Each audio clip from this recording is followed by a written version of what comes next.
اعوذ باللہ من الشیطان الرجیم بسم اللہ الرحمن الرحیم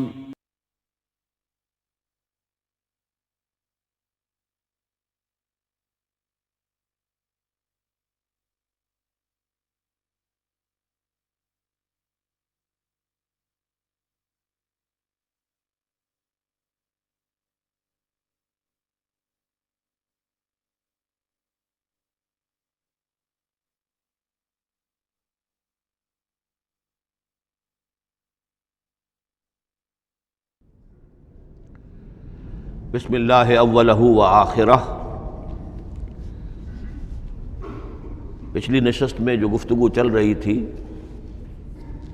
وہ فہم قرآن کے ضمن میں کچھ بنیادی اصول کہ جنہیں اگر پیش نظر رکھا جائے تو سہولت ہو جائے قرآن کے سمجھنے میں۔ 5 چیزیں بیان ہو چکی تھیں۔ نمبر 1، قرآن کا اسلوب استدلال منطقی نہیں ہے، فطری ہے، نیچرل اور خطابی ہے، انسان کو خود غور و فکر کرنے اور اپنے اندر جھانکنے کی دعوت دیتا ہے قرآن۔ ثانیاً، قرآن مجید کی آیات میں تقسیم ہے محکمات اور متشابہات، اور سورہ آل عمران میں جہاں اس کا ذکر ہے فرما دیا گیا ہے کہ اہل ایمان کا شیوہ یہ ہونا چاہیے کہ وہ محکمات پر اپنی توجہ کو مرکوز رکھیں اور متشابہات کے بارے میں اجمالی طور پر یقین رکھیں کہ اللہ کی طرف سے ہے، یقیناً حق ہے، چاہے وہ ہماری سمجھ میں آئی ہے یا نہیں آئی۔ لیکن اس میں جو ایک براڈ تقسیم ہے وہ یہ کہ آیات الاحکام سب کی سب محکمات ہیں مستقل، اور عالم غیب، عالم آخرہ، عالم برزخ، عالم ارواح، عالم ملائکہ، اس کے تمام امور مستقل طور پر متشابہات میں سے ہے۔ البتہ ایک تیسری کیٹیگری ہے کہ جو سائنٹیفک فینومینا کے ضمن میں ہو سکتا ہے کہ ایک شے آج متشابہات میں ہو، کل وہ محکمات میں داخل ہو جائے، جبکہ انسانی علم جو ہے وہاں تک پہنچ جائے اور اس کا ادراک کر سکے۔ نمبر 3، تفسیر زیادہ تر لفظی طور پر اور نحو اور صرف سے بحث کرتی ہے، تعویل کا مقصد ہے اصل مدلول تک پہنچنے کی کوشش کرنا۔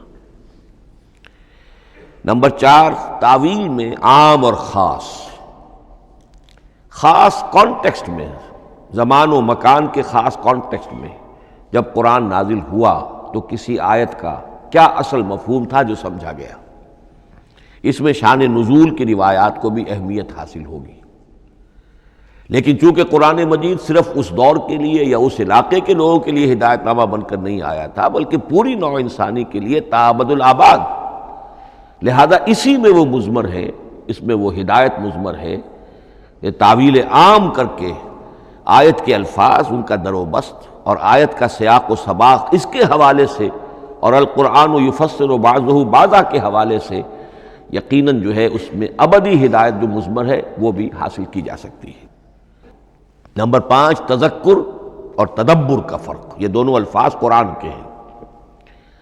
تذکر کے لیے 4 مرتبہ اللہ نے سورہ قمر میں چیلنجنگ انداز میں فرمایا ہے وَلَقَدْ يَسَّرْنَا الْقُرْآنَ لِلذِّكْرِ فَهَلْ مِن مُّدَّكِرٍ، ہم نے قرآن کو ذکر کے لیے، تذکر کے لیے، ہدایت اخذ کرنے کے لیے، بنیادی نصیحت حاصل کرنے کے لیے نہایت آسان بنایا ہے۔ تو ہے کوئی جو اس سے تذکر کرنا چاہے؟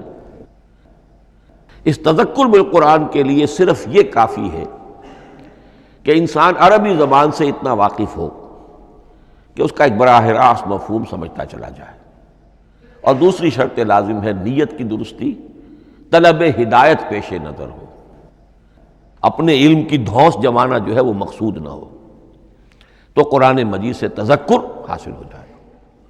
تدبر کے اعتبار سے قرآن مجید مشکل ترین کتاب ہے، بلکہ میں نے اس وقت ایک غلط لفظ استعمال کر دیا تھا، دنیا کی مشکل ترین، یہ دنیا کی کتاب ہے ہی نہیں، یہ تو مشکل ترین کتاب ہے، بہی معنی کہ اللہ تعالیٰ کے علم کامل سے اس کا نزول ہوا ہے، اس علم کا احاطہ کسی انسان کے لیے ممکن نہیں ہے۔ اسی طرح یہ قرآن ایک ایسے سمندر کے مانند ہے جس کا نہ کوئی کنارہ ہے اور نہ ہی اس کی کوئی تہہ ہے۔ اس میں پوری زندگیاں کھپانے کے باوجود بھی افلا یتدبرون القرآن، تدبر، لیدبروا آیاتہ ولیتذکر اولو الالباب، یہ دو اصطلاحات خود قرآن کی ہیں۔ میرا جو کتابچہ ہے مسلمانوں پر قرآن مجید کے حقوق، اس میں میں نے ان پر تفصیل سے بحث کی ہے۔ نمبر 6، دو اعتبارات سے قرآن مجید پر غور کرنے والے کا ایٹیچیوڈ ایک دوسرے سے بالکل متضاد ہوگا۔ احکام کے حوالے سے ایک طالب علم کا رخ پیچھے کی طرف ہونا چاہیے، اسلاف نے کیا سمجھا، ان سے پہلوں نے کیا سمجھا، ان سے پہلوں نے کیا سمجھا، صحابہ نے کیا سمجھا، یہاں تک کہ اپنے آپ کو محمد الرسول اللہ کے قدموں میں پہنچا دیجیے۔ دین کا عملی پہلو، حلال اور حرام، جائز و ناجائز، یہ چیزیں آپ کو، یہ نہیں کہ آپ کو نئے زمانے کی وہ جو بھی ریسرچ ہو اس کے حوالے سے اور نئے زمانے کے سائنسی جو حقائق ہیں ان کے حوالے سے بات کریں۔ دوڑ پیچھے کی طرف ہے گردش ایام، تو پیچھے سے پیچھے یہاں تک کہ مصطفیٰ برسا خیش را کے دی ہم اوست اگر بہو نہ رسیدی تمام بولا۔ لیکن حکمت، سائنس، اس کے حوالے سے آگے بڑھی ہے، آگے سے آگے بڑھی ہے۔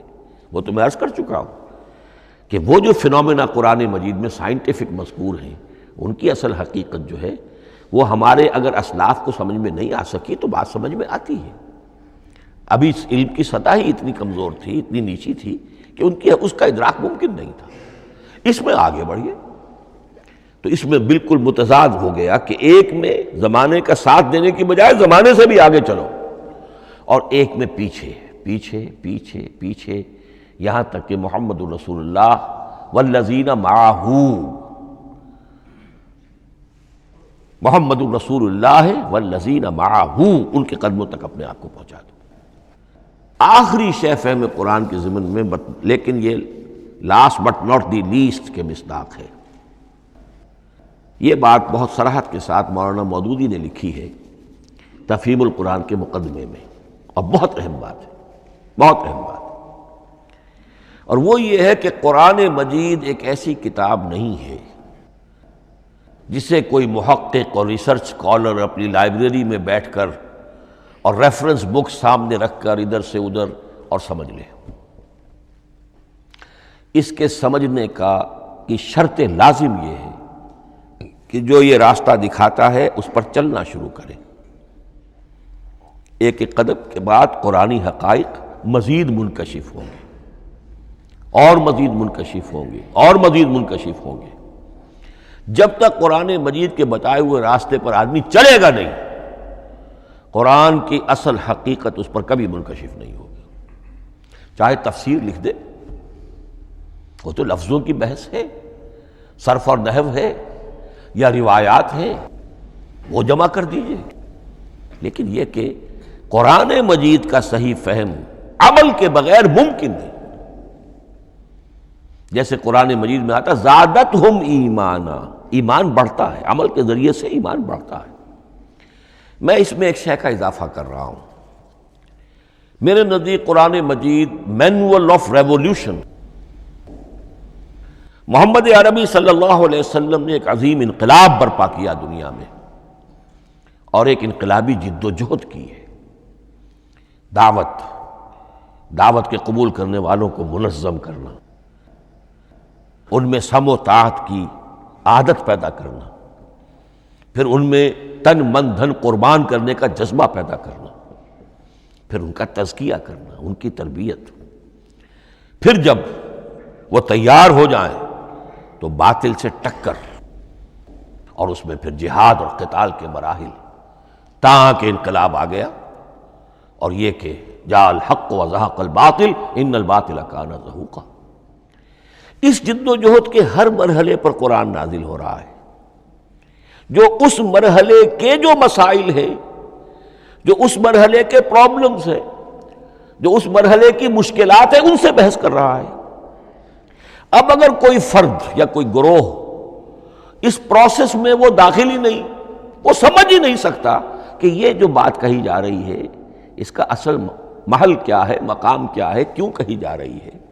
وہ تو جب اسی قسم کی انقلابی جد و جہد میں کوئی خود مبتلا ہوگا تو اسے معلوم ہوگا یہ تھی وہ مشکل، یا یہ تھا وہ مسئلہ، یا یہ تھا وہ مرحلہ جو اس وقت کی جو جد و جہد تھی محمد الرسول اللہ والذین معہ کی، کہ اس وقت یہ آیات نازل ہوئی۔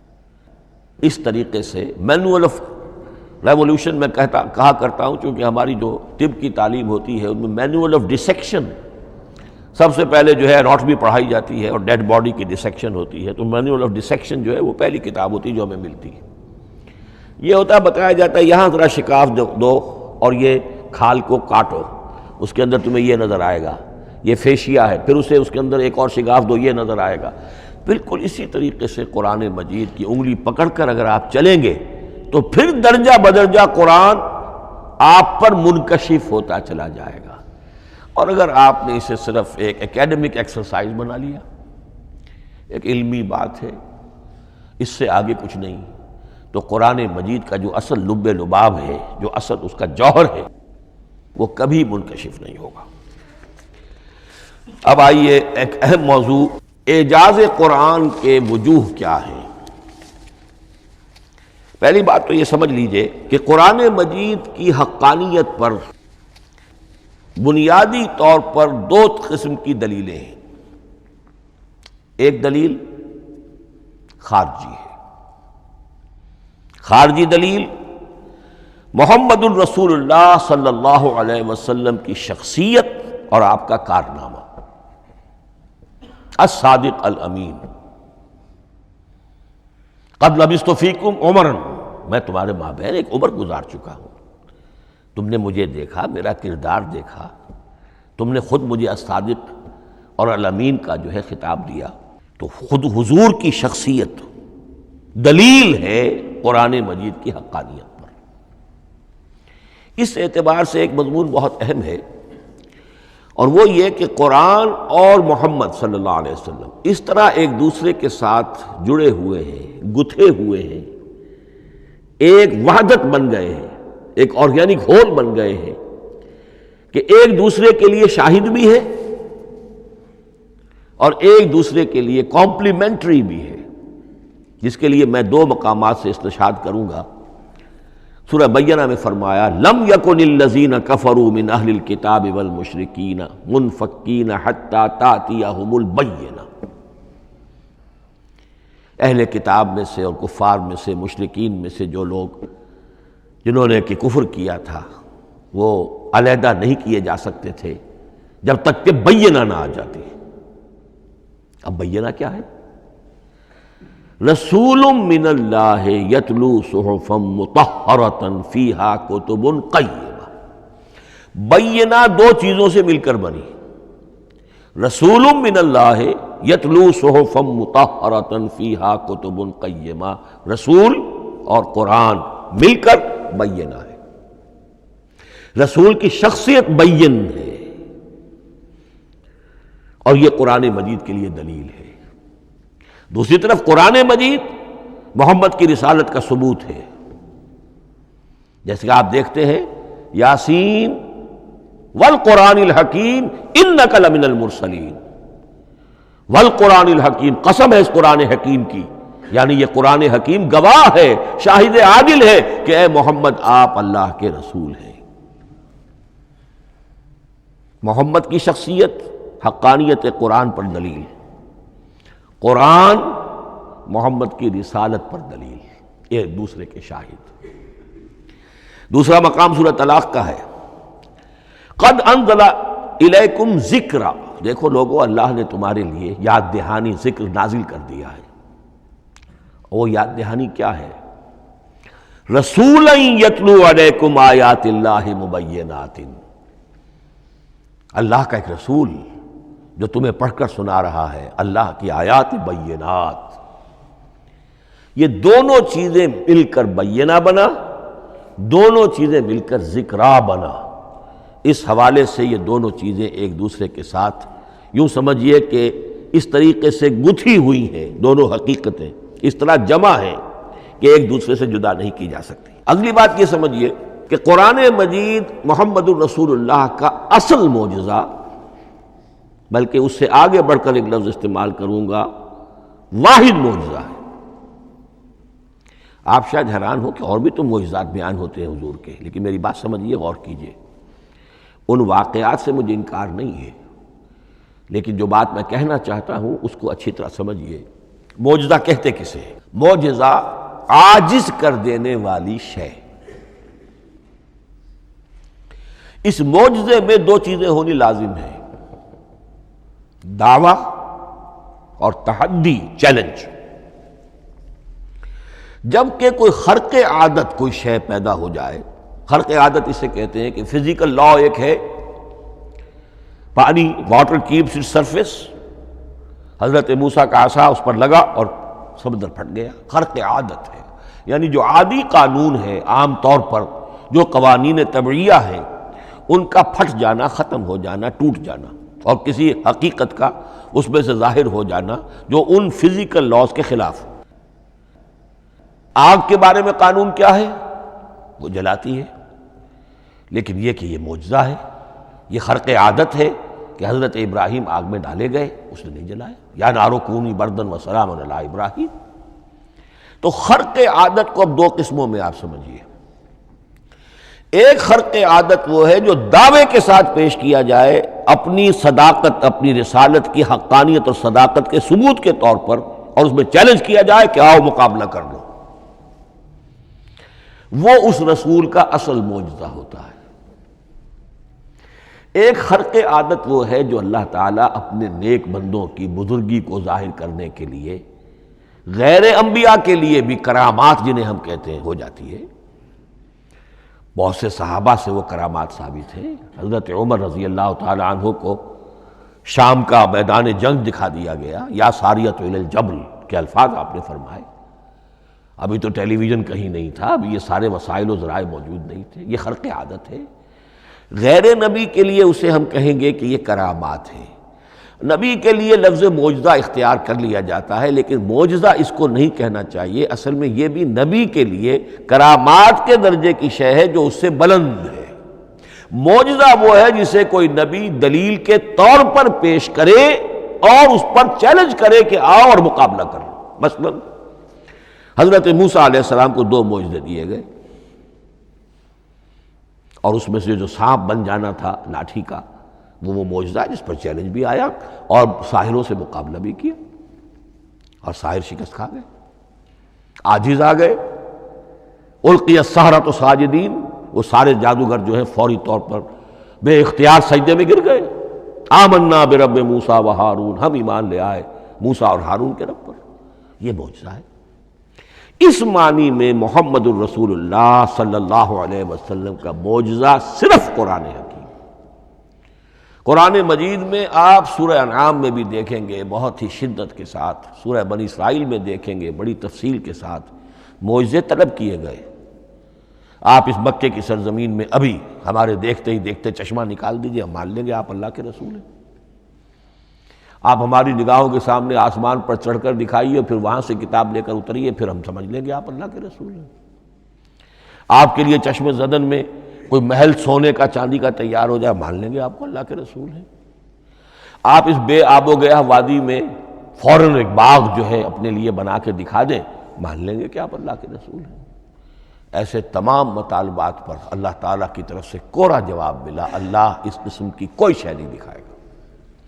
بلکہ سورہ انعام جب ہم پڑھیں گے وہاں تو بہت ہی واقعہ یہ ہے کہ اس کو پڑھ کر رقت طاری ہوتی ہے کہ ایک موقع پر ایسا محسوس ہوتا ہے کہ حضور صلی اللہ علیہ وسلم کی طبیعت مبارکہ میں یہ خیال پیدا ہو گیا کہ اللہ کو ایسی شے ان کو دکھائی دی جائے تاکہ چپ تو ہو جائیں، نہ بھی مانیں گے چپ تو ہوں گے، ورنہ تو عوام کے سامنے ان کی دلیل مجھ پر قائم ہو رہی ہے کہ بھائی یہ رسالت کے مدعی ہے، ہم کہتے ہیں معجزہ دکھاؤ، معجزہ نہیں دکھاتے، تو پوزیشن میری جو ہے کمزور ہو رہی ہے۔ وہاں جس انداز میں اللہ نے کہا ہے، ہرگز نہیں، اے نبی اگر آپ کے اختیار میں ہے تو کہیں آسمان پر سیڑھی لگا لیجئے یا زمین میں سرنگ لگا کے کوئی معجزہ لا سکتے ہو تو لے آئیے، ہم نہیں دکھائیں گے۔ رقت طاری ہوتی ہے۔ تو حضور کا معجزہ اس معنی میں صرف ایک ہے اور وہ قرآن ہے۔ اچھا، اس کے لیے کیسے کیسے چیلنج کیے گئے؟ ام یقولون تقولہ بل لا یؤمنون فلیاتوا بحدیث مثلہ ان کانوا صادقین، سورۃ الطور۔ کیا ان لوگوں کا کہنا یہ ہے کہ یہ کلام خود محمد نے موضوع کر لیا ہے صلی اللہ علیہ وسلم؟ تو اگر ایسی بات ہے تو وہ بھی ایسا ہی کلام پیش کر دیں۔ تحدی، اس چیلنج کو کوئی قبول نہیں کر سکا۔ کم سے کم اس شرافت کا اقرار کرنا پڑتا ہے کہ اس وقت کی عرب قوم میں یہ شرافت تھی کہ کسی نے اٹیمپٹ بھی نہیں کی، ورنہ کوئی شخص الٹی سیدھی عبارت لکھ کر لے آتا اور کھڑا ہو کر کہہ دیتا کہ ٹھیک میں کہتا ہوں یہ ہے، یہ قرآن کی طرح کا کلام ہے۔ نہیں، کسی نے نہیں کیا۔ تاریخ یہ بتاتی ہے کہ اس تحدی کا کوئی کسی نے قبول نہیں کیا۔ اسی طرح فرمایا سورہ بنی اسرائیل میں قُلْ لَئِنِ اجْتَمَعَتِ الْإِنسُ وَالْجِنُّ عَلَىٰ أَن يَأْتُوا بِمِثْلِ هَٰذَا الْقُرْآنِ لَا يَأْتُونَ بِمِثْلِهِ وَلَوْ كَانَ بَعْضُهُمْ لِبَعْضٍ ظَهِيرًا۔ چیلنج ہے، اے نبی کہہ دیجئے اگر تمام انسان، تمام جن مل کر بھی چاہیں کہ ایسی کوئی کتاب وہ مرتب کر لے، نہیں کر سکیں گے، چاہے وہ سب کے سب ایک دوسرے کی مدد کریں۔ ہے کہ نہیں چیلنج؟ اسی طریقے سے سورہ ہود میں فرمایا، اب اس کو کہتے ہیں برسبیل تنزل، پوری کتاب نہیں لا سکتے قرآن جیسی، چلو تو 10 سورتیں لے آؤ۔ قُلْ فَأْتُوا بِعَشْرِ سُوَرٍ مِثْلَهُ مُفْتَرَيَاتٍ، اے کہیے نبی، سورہ ہود کی آیت نمبر 13 ہے، اس جیسی کوئی 10 سورتیں لے آؤ۔ 114 نہ صحیح، 10 صحیح۔ یہ بھی نہیں ہوا تو برسبیل تنزل اور سورہ یونس میں فرمایا قُلْ فَأْتُوا بِسُورَةٍ مِّن مِّثْلِهِ، ایک سورت ہی لے آؤ۔ اور اسی کو سورہ بقرہ کے 30 رکوع میں دہرایا گیا، وَإِن كُنتُمْ فِي رَيْبٍ مِّمَّا نَزَّلْنَا عَلَىٰ عَبْدِنَا فَأْتُوا بِسُورَةٍ مِّن مِّثْلِهِ وَادْعُوا شُهَدَاءَكُم مِّن دُونِ اللَّهِ إِن كُنتُمْ صَادِقِينَ۔ لیکن نوٹ کر لیجئے کہ کسی نے یہ جرأت نہیں کی، نہ قرآن کے اس دعوے کو چیلنج کیا، نہ کسی نے مقابلے کی کوشش کی، نہ کوئی اپنی کوئی تصنیف و تالیف یا اپنا کوئی کمپوزیشن لا کر اور یہ دعویٰ کر کے کھڑا ہوا کہ جمع کر لیجئے، منصف بلا لیجئے، کوئی کمیشن بٹھا لیجئے، میرا یہ کلام بھی بالکل ہم وزن ہے اس کلام کے، نہیں۔ اب ہمیں دیکھنا یہ ہے کہ وجوہ اعجاز قرآن مجید کے کیا کیا ہے۔ معجزہ تو یہ ہے، حضور کا اصل معجزہ یہ ہے، لیکن معجزہ کس کس پہلو سے ہے؟ یہ ایک ایسا موضوع ہے کہ جس پر پوری تصانیف لکھی گئی ہیں۔ وجوہ الاعجاز، وجوہ اعجاز القرآن، قرآن کے معجزہ ہونے کے کون کون سے پہلو ہیں۔ اس کا واقعہ یہ ہے کہ احسان ناممکن ہے، اور جیسے جیسے زمانہ آگے بڑھے گا اس کے اور پہلو واضح ہوتے جائیں گے۔ سنوریہم آیاتنا فی الآفاق وفی انفسہم حتی یتبین لہم انہ الحق۔ لیکن یہ کہ کس کس پہلو سے یہ معجزہ ہے، چند موٹی باتیں ضرور سمجھ لیجئے۔ لغت، ادب، فصاحت، بلاغت، عذوبت، مٹھاس، اس کے اعتبار سے قرآن معجزہ ہے۔ لیکن اس اعتبار سے قرآن معجزہ ہے یا تو تھا اپنے زمانے کے عربوں کے لیے، غیر عرب کے لیے تو نہیں تھا۔ غیر عرب جو ہے قرآن مجید کی جو بھی فصاحت و بلاغت ہے، اس کا جو لٹریری بیوٹی ہے، اس کو تو وہ اپریشیٹ نہیں کر سکتا تھا۔ یہ حصہ جو ہے یا تو عربوں کے لیے تھا اس وقت دائمی، یا آج بھی عرب کچھ نہ کچھ، بہرحال عربی ان کی زبان ہے، وہ پڑھتے ہیں، جیسا کہ میں نے عرض کیا تھا، چاہے عیسائی ہوں اور چاہے یہودی ہوں، وہ بھی اپنے ہاں لٹریچر کی، عربی لٹریچر کی ہائیسٹ کتاب کی حیثیت سے قرآن مجید کو پڑھانے پر مجبور ہے۔ ایک پہلو اس کا یہ ہے، اور اسی کے حوالے سے نوٹ کیجئے حضرت لبید رضی اللہ تعالی عنہ، یہ سبع معلقہ کے شعراء میں سے تھے آخری۔ عربوں میں چونکہ اس کا بڑا چرچا تھا شاعری کا، تو ان کا جو سالانہ جشن ایک ہوتا تھا، اس میں وہ بہت بڑے بڑے شعراء سب جمع ہوتے تھے، اپنے اپنے قصیدے پڑھتے تھے، اور جس کا قصیدہ سمجھا جاتا تھا کہ سب سے اعلیٰ ہے، سب سے بلند ہے، سب سے عمدہ ہے، اب اسے اس سال کے لیے وہ گویا کہ ملک الشعراء اس کو مانا جاتا تھا کہ یہ شاعروں کا بادشاہ ہے، اور تمام شاعر اسے سجدہ کرتے تھے بالفعل۔ اور اس کے قصیدے کو کعبے کی دیوار کے ساتھ ٹانگ دیا جاتا تھا، معلق کر دیا جاتا تھا۔ ایسے 7 قصیدے ہیں جن کے مجموعے کا نام ہے 7 معلقہ۔ اس 7 معلقہ جو ہیں، 7 جو سلسلے ہیں، ان میں آخری حضرت لبید کا ہے۔ وہ ایمان لے آئے، ایمان لانے کے بعد انہوں نے شعر کہنا چھوڑ دیا۔ اس پر حضرت عمر نے ایک دفعہ ان سے کہا کہ لبید اب آپ شعر نہیں کہتے۔ ان کا جواب تھا ابعد القرآن، کیا قرآن کے بعد بھی کسی کے لیے کوئی موقع ہے کہ وہ کچھ کہنے کی کوشش کرے؟ فصاحت اور بلاغت کی تو معراج قرآن مجید ہے، وہ آ چکی ہے۔ تو جہاں تک اہل عرب کے لیے اس کا معجزہ ہونا، خاص طور پر اس دور میں اور اب بھی کسی درجے میں، اس میں تو اہمیت ہے اس کی ادبیت، اس کی فصاحت، اس کی بلاغت، اس کی عذوبت۔ دائمی اور ابدی یہ کس اعتبار سے معجزہ ہے؟ عہد حاضر میں اور غیر عرب لوگوں کے لیے۔ نمبر 1، سائنسی حقائق کا انکشاف۔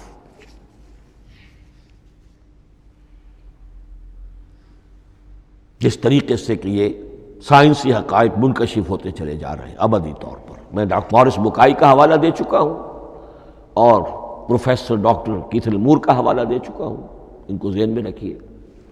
سنریہم آیاتنا فی الآفاق وفی انفسہم حتی یتبین لہم انہ الحق۔ نمبر 2، حضور کا وہ کارنامہ کہ آپ نے ایک عظیم انقلاب برپا کر کے دکھایا اور وہ نظام قائم کر کے دکھایا کہ جس سے بہتر، جس سے عادلانہ، جس سے زیادہ منصفانہ کوئی نظام دنیا میں نہ آج تک قائم ہوا ہے اور نہ اس کی کوئی دوسری نظیر پیش کی جا سکتی۔ یہ ہے سب سے بڑا معجزہ، اور معجزہ ہوا قرآن سے۔ اتر کر حرا سے سوئے قوم آیا اور ایک نسخہ کیمیا ساتھ لایا۔ یہ سارا معجزہ، جیسا کہ میں نے شروع میں عرض کیا ہے، محمد اور قرآن دونوں مل کر بینہ بھی ہے تو رسول من اللہ یتلو صحفا مطہرۃ فیہا کتب قیمہ، اور قد انزل الیکم ذکرا رسولا یتلو علیکم آیات اللہ المبینات۔ یہ معجزہ جو ہے جس کے حوالے سے دنیا میں بڑی بڑی شخصیات نے شہادت دی۔ ایم این رائے اس صدی کا ایک بہت بڑا انقلابی شخص، کمیونسٹ انٹرنیشنل کا رکن، اس صدی کی ابتدا میں جو شورا تھا، جو غلغلہ تھا، جو ولولہ تھا بولشوک ریولوشن کا، اور جو دنیا کے اندر ایک دھوم مچ گئی تھی، اس کو ذہن میں رکھیے۔ اور اس میں کمیونسٹ انٹرنیشنل کا رکن ایم این رائے، 1920 میں اس نے لاہور میں ایک خطبہ دیا تھا، ہسٹوریکل رول آف اسلام۔ اور اس نے کہا تھا تاریخ انسانی کا عظیم ترین انقلاب وہ ہے کہ جو محمد نے برپا کیا صلی اللہ علیہ وسلم۔ آج بھی یہ کتاب بھارت میں چھپتی ہے، بامبے کا ایک پبلشر شائع کرتا ہے، historical role of Islam by M N Roy. پھر آگے چلیے، ایچ جی ویلز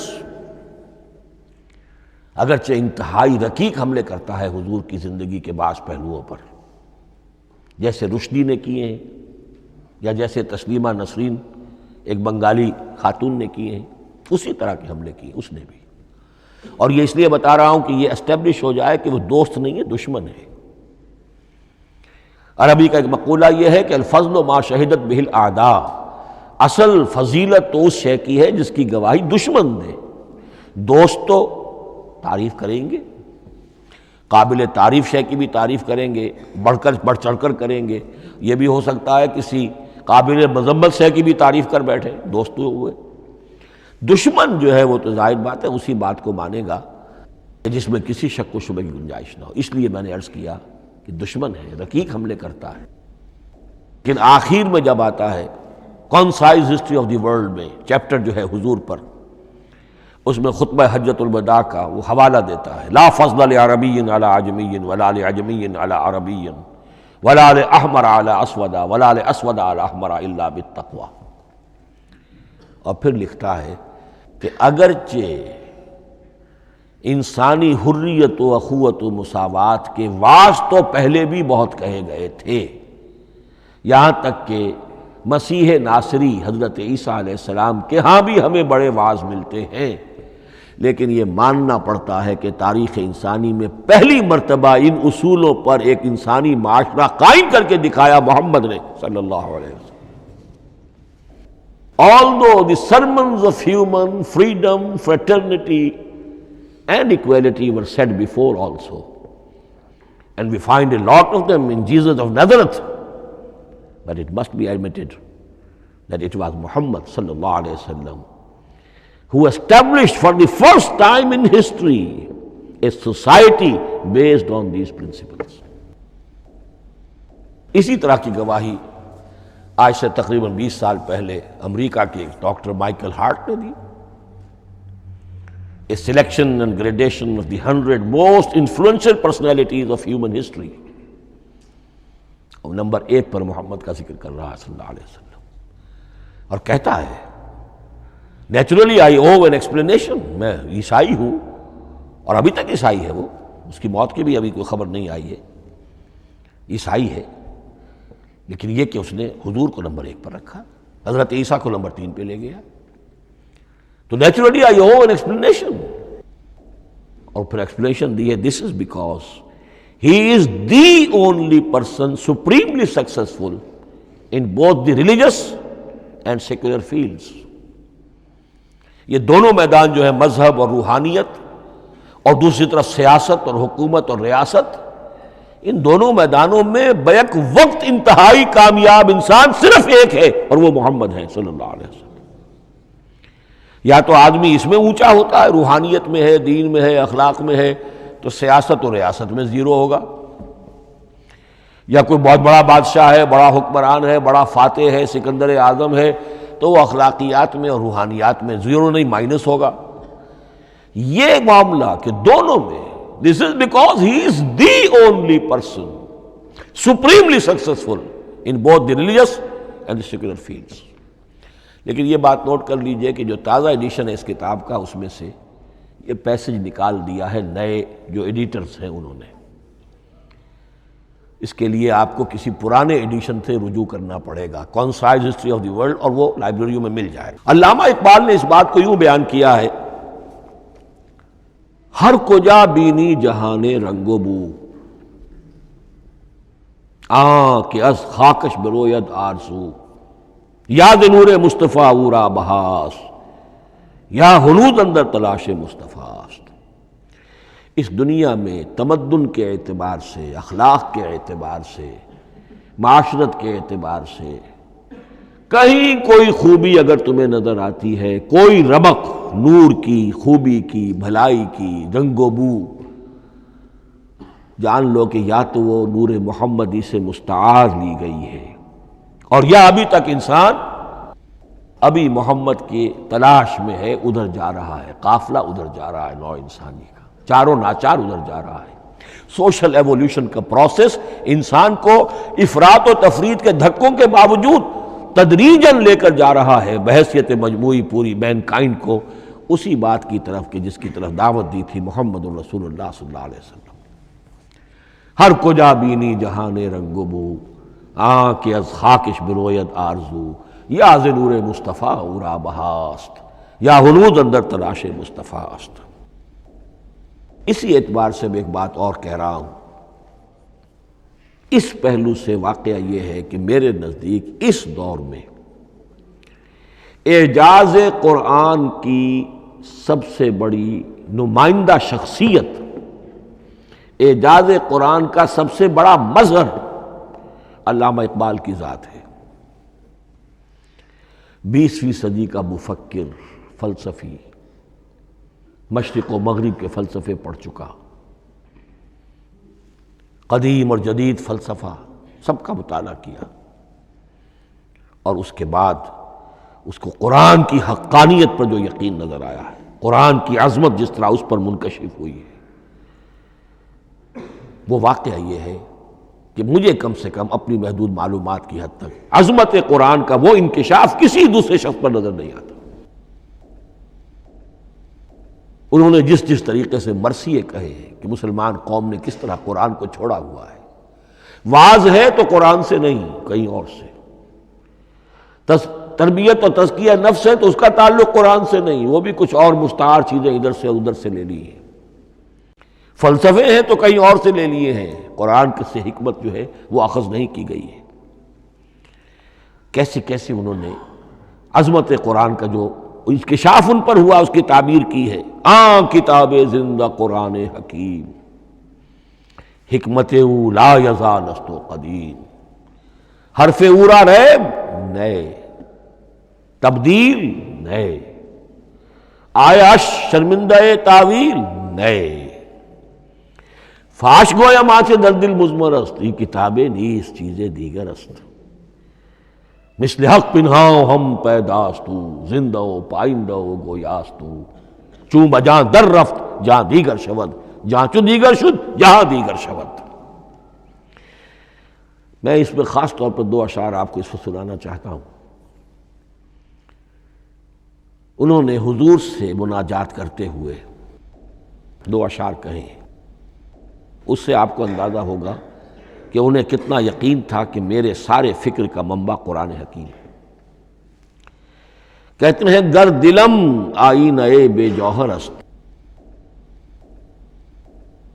اے اللہ کے رسول صلی اللہ علیہ وسلم، اگر میرا دل اس آئینے کے مانند ہے جس میں چمک نہیں ہے، ورب حرفم غیر قرآن مضمر است، اور اگر میرے پیغام میں قرآن کے سوا کوئی شے شامل ہو گئی ہے، قرآن کے سوا کوئی چیز اس میں چھپی ہوئی ہے، مضمر ہے، پردہ ناموس فکرم چاک کن، تو میرے فکر کی ناموس کے دھجیاں بکھیر دیجئے۔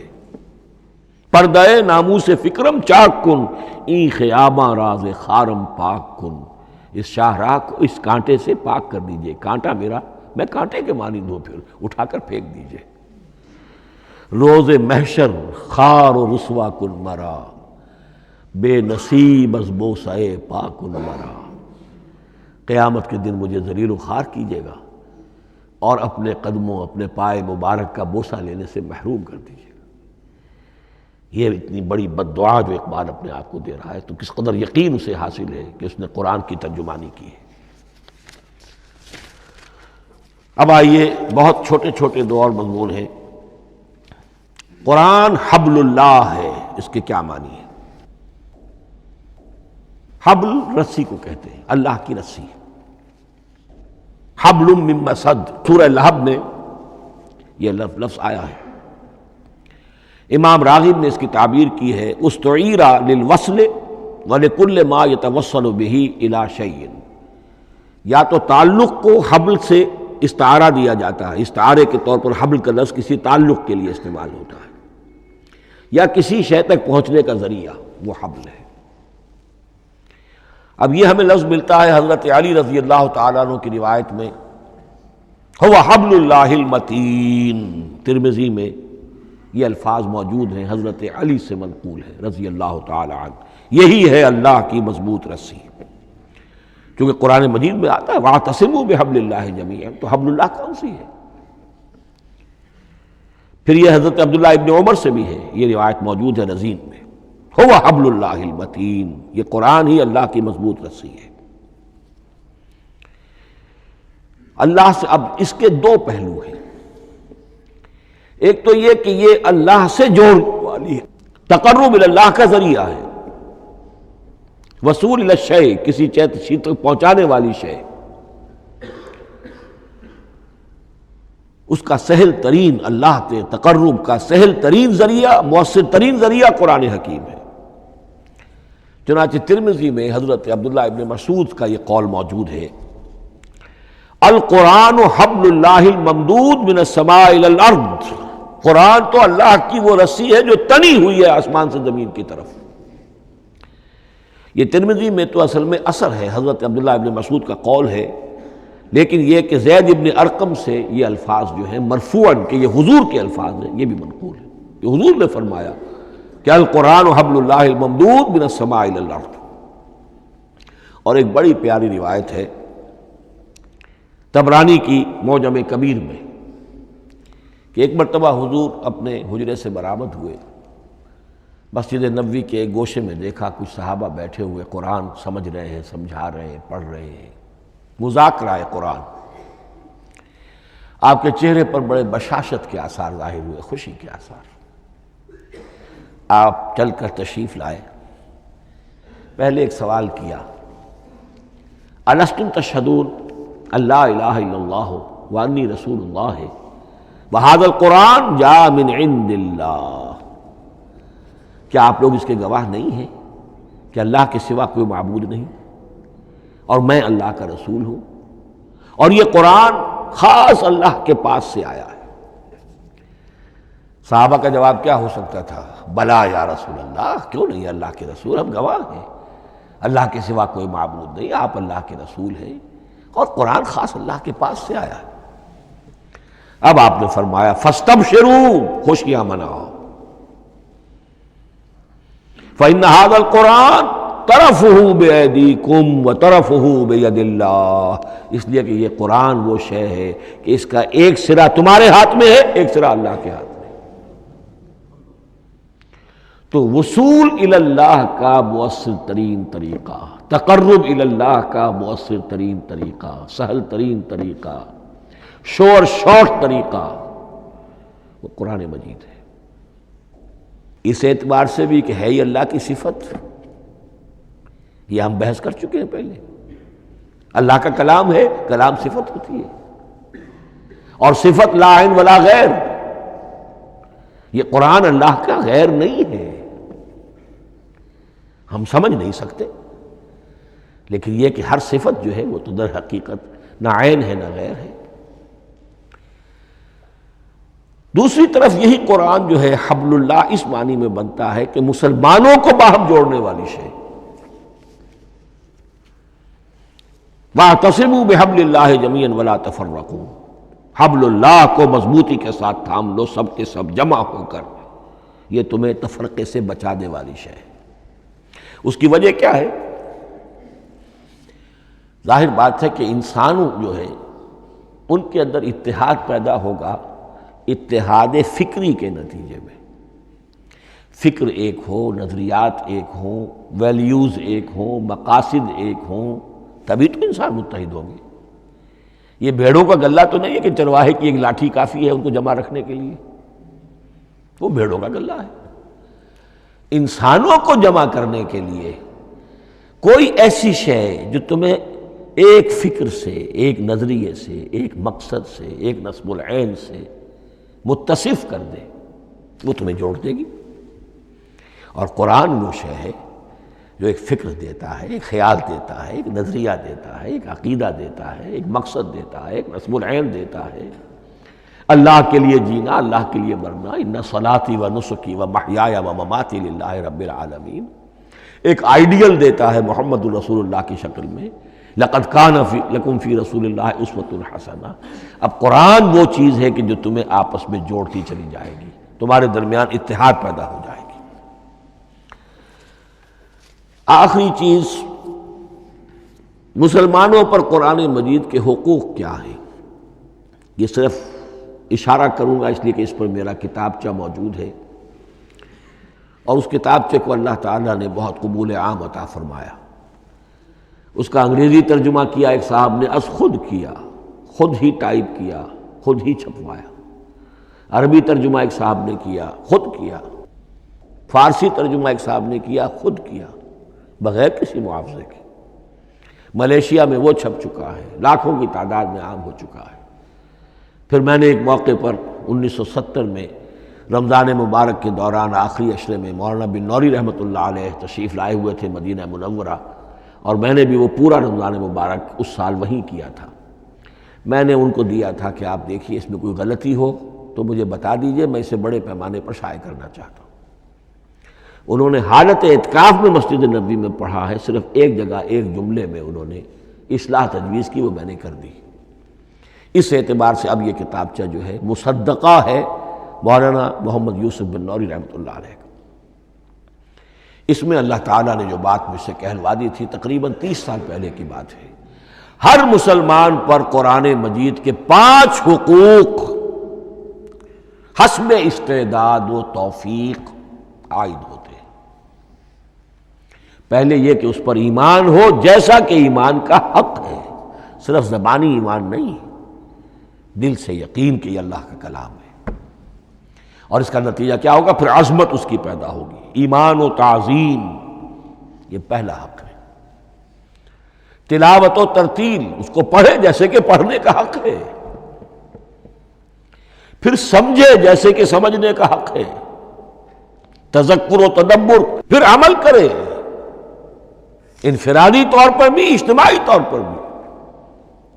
انفرادی طور پر جو آپ کی زندگی کے معاملات ہیں وہ آپ قرآن کے مطابق طے کریں، قومی سطح پر حکومت اور ریاست اور قانون اور سیاست، اس کے سارے تقاضے قرآن کے مطابق پورے ہوں، اور آخری یہ کہ اس قرآن کو پہنچائیں اور عام کریں، جس کے لیے حضور نے اس حد تک اس میں عمومیت کر دی ہے کہ بلغوا انی ولو آیۃ، پہنچاؤ میری جانب سے خواہ ایک ہی آیت پہنچاؤ، میرا کوئی امتی اس سعادت سے بالکل محروم نہ رہ جائے۔ اول تو خیرکم من تعلم القرآن وعلمہ، تم میں سے بہترین لوگ وہ ہیں جو اسی کے لیے اپنے آپ کو وقف کر دیں، قرآن پڑھیں اور پڑھائیں، سیکھیں اور سکھائیں، سمجھیں اور سمجھائیں، اس لیے کہ سمجھنے اور سمجھانے، سیکھنے اور سکھانے، پڑھنے اور پڑھانے کا بھی کوئی ایک لیول تو نہیں ہے، ایک عام لوگوں کی سطح ہے، ایک ان سے اوپر کی سطح ہے، ایک انٹلیکچوئلز کی سطح ہے، ایک جینیس لوگوں کی سطح ہے۔ ان تمام سطحوں پر قرآن کو سمجھانے کے لیے، پہنچانے کے لیے خود بھی تو اوپر اٹھنا پڑے گا، خود اسے سیکھنا پڑے گا، خود اس کی گہرائی میں غوطہ زنی کرنی پڑے گی، اور یہ ایک لائف لانگ پروسیس ہے، یہ کوئی پارٹ ٹائم جاب نہیں ہے، یہ کوئی صرف پیس ٹائم نہیں ہے، یہ کوئی ہابی نہیں ہے، ہمہ وقت ہمہ تن، خیرکم من تعلم القرآن وعلمہ۔ اب آخری بات بتا رہا ہوں، اور وہ یہ ہے کہ قرآن مجید وحی باللفظ ہے، صرف وحی بالمعنی نہیں ہے۔ یہ بحث اصل میں کیونکہ ہمارے پڑھے لکھے طبقے میں کچھ زیادہ ہو جاتی ہے، خاص طور پر جو مشنری اسکولوں وغیرہ میں پڑھے ہوں اور عیسائیت اور اس کے عقائد اور اس کے فلسفے کی کوئی تھوڑی بہت ان کو کوئی چھوت لگ گئی ہو۔ عیسائیوں کے ہاں یہ عقیدہ ہے، اجماعی عقیدہ ہے کہ وحی بالمعنی ہوتی ہے، یعنی وحی کا ایک مفہوم ہے جو نبی پر اتار دیا جاتا ہے، پھر نبی اپنے الفاظ میں اسے ادا کرتا ہے۔ لفظ اللہ کے نہیں ہوتے، لفظ نبی کے ہوتے ہیں، مفہوم اللہ کا ہوتا ہے۔ ان کے لیے مجبوری یہ ہو چکی ہے جس کی وجہ سے انہیں یہ عقیدہ اپنانا پڑا کہ کوئی ایک انجیل ہے ہی نہیں، 104 انجیلوں میں سے وہ انہوں نے 4 سلیکٹ کی تھی کینونیکل گاسپلز، باقی جو ہیں وہ اب وہ ان کو مستند نہیں مانتے، اپوکریفل کہتے ہیں۔ اور میں نے ایک مرتبہ ایک پادری صاحب سے، مسٹر وائٹ ہوتے تھے منٹگمری میں نے ان سے پوچھا which one of them is Bible, یہ متی اور یہ لیوک اور مارکس اور جان، ان میں سے کون سی بائبل کون سی ہے؟ تو اس نے جواب دیا none of them is Bible. Bible is in them. ان میں سے کوئی ایک بھی مشخص طور پر، معین طور پر بائبل نہیں ہے، بائبل ان میں ہے بحیثیت مجموعی۔ لہذا ان کے لیے یہ عقیدہ جو ہے وہ لازم سا ہو گیا۔ ہمارے ہاں بھی بعض فلاسفہ نے اس قسم کی باتیں کی ہے کہ جن سے یہ دھوکہ لگتا ہے، لیکن میں خاص طور پہ چونکہ علامہ اقبال کا تذکرہ میں نے آج کیا ہے، اسی حوالے سے میں ان کا ایک واقعہ بیان کرنا چاہتا ہوں۔ ایف سی کالج لاہور کے پرنسپل تھے ڈاکٹر یوئنگ۔ ایک دعوت تھی، اس میں علامہ بھی تھے، وہ بھی تھے۔ تو ڈاکٹر یوئنگ نے کہا، وہ بڑا فلسفی تھا، کہ ڈاکٹر اقبال ہم نے سنا ہے کہ آپ بھی وحی باللفظ کے قائل ہیں، آپ جیسا پڑھا لکھا شخص، عالم، دانا۔ علامہ اقبال نے فرمایا جی ہاں، اور مجھے تو اس کا ذاتی تجربہ ہے، مجھ پر تو جو شعر نازل ہوتے ہیں وہ الفاظ میں ڈھلے ہوئے ہوتے ہیں، میں ان میں تبدیلی کرنا چاہوں تو نہیں کر سکتا۔ تو اگرچہ اس سوال، اس جواب کو ہم کہیں گے کہ یہ الاجوبۃ المسکتہ، مسکت، چپ کر دینے والا جواب تھا کہ جو علامہ اقبال نے دیا، لیکن ذہن میں رکھیے یہ کہ جو وحی باللفظ ہے وہ ختم ہو چکی محمد الرسول اللہ صلی اللہ علیہ وسلم پر. وحی رسالت وحی باللفظ ہے، وہ ختم ہو چکی. البتہ الہام، کشف، رویا، القاء، یہ وحی بالمعنی ہے. یہ کوئی ایک شے ہے جو دل میں ڈال دی جاتی ہے. اس کے دروازے آج بھی کھلے ہوئے ہیں. اور یہ جان لیجئے قرآن مجید کی حقانیت کا جو اصل ثبوت ہے وہ یہ ہے کہ آپ اسے اپنے باطن کے اندر محسوس کریں. یہ جو باطنی تجربہ علامہ اقبال نے کہا ہے کہ انسان اپنے باطن میں محسوس کرے کہ ہاں یہ بات ہے، ٹھیک ہے. اس کے لیے کہ علامہ ابن قیم رحمۃ اللہ علیہ کا قول ایسا ہے، بڑا پیارا قول ہے. قرآن کے کچھ پڑھنے والے ایسے ہیں جب قرآن کو پڑھتے ہیں تو یوں محسوس کرتے ہیں کہ ہم مصحف سے نہیں پڑھ رہے، لوح قلب سے پڑھ رہے ہیں. ہمارے دل پر لکھا ہوا قرآن موجود ہے. یعنی ہماری فطرت، ہمارے اندر کی کوئی حقیقت ہے جو سرٹیفائی کر رہی ہے، توثیق کر رہی ہے، اٹیسٹ کر رہی ہے کہ ہاں یہ ٹھیک ہے. اور اس کی وجہ کیا ہے؟ ہماری روح اور اس قرآن کا منبع وہ ایک ہی ہے، وہ ذات باری تعالی ہے. یہ کلام اللہ ہے اور ہماری روح امر اللہ. یسألونک عن الروح قل الروح من امر ربی وما اوتیتم من العلم الا قلیلا. بس میں اسی پر اکتفا کر رہا ہوں. اب گمان غالب یہی ہے کہ کل تو تراویح ہوگی انشاءاللہ، اس لیے کہ سنا یہ ہے کہ آج بھی روزہ تھا سعودی عرب میں، تو اب اس سے زیادہ تو تاخیر اب ممکن نہیں ہے. تو کل انشاءاللہ تعالی دورہ ترجمہ قرآن شروع ہو جائے گا. بارک اللہ لی و لکم فی القرآن العظیم ونفعنی و ایاکم بالآیات والذکر الحکیم. Subscribe to our channel by clicking the subscribe button. Click the bell button and enjoy the latest uploads from our channel.